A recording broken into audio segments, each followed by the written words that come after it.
Namaskar and welcome back to the channel. So we are back to read this book called Biochemical Aspects of Neurological Disorders. It was first published in 1959 and contains lectures given in 1957 and 58.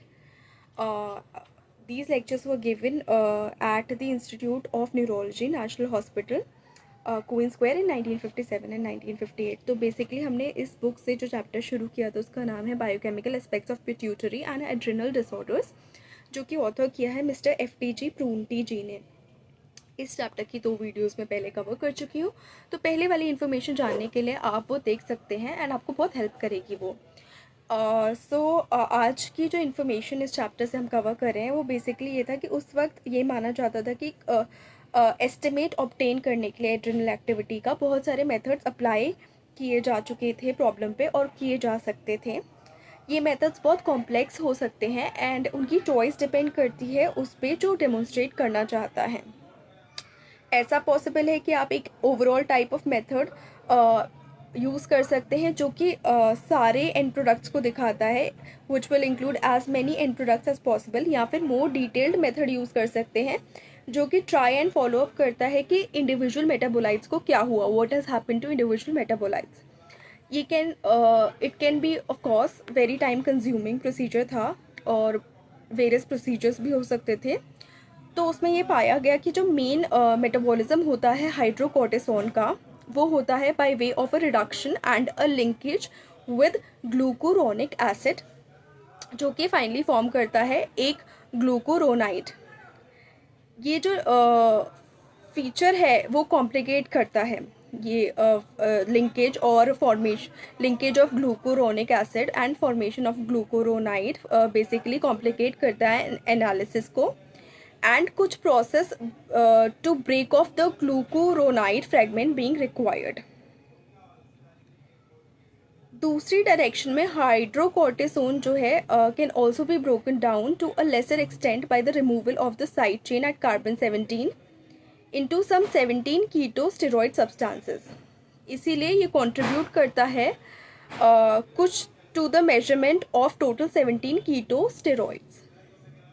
ऐसा उस वक्त various processes के through देखा गया था.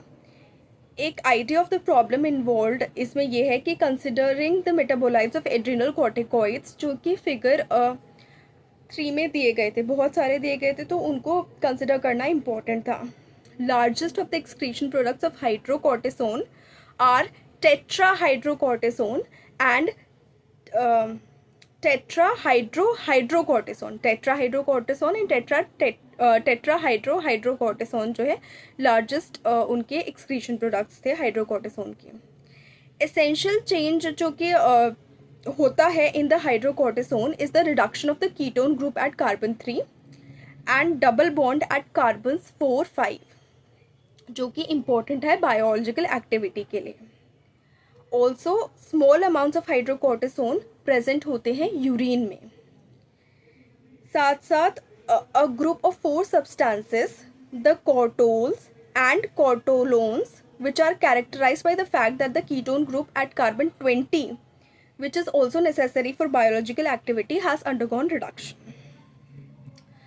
Highly hydroxylated state जो है resulting compounds की, जो उनको ये डिफ़िकल्ट बना देती थी to extract quantitatively from urine and has greatly impeded their study. उनकी स्टडी को उसने प्रिवेंट किया और डिले किया. जो उस वक्त के यूज्ड मेथड्स थे फॉर 17 कीटोजेनिक स्टेरॉइड्स, वो अकाउंट करते थे for nearly all substances shown in the first 2 columns of figure 2, जो मैं यहाँ पे अटैच करूँगी.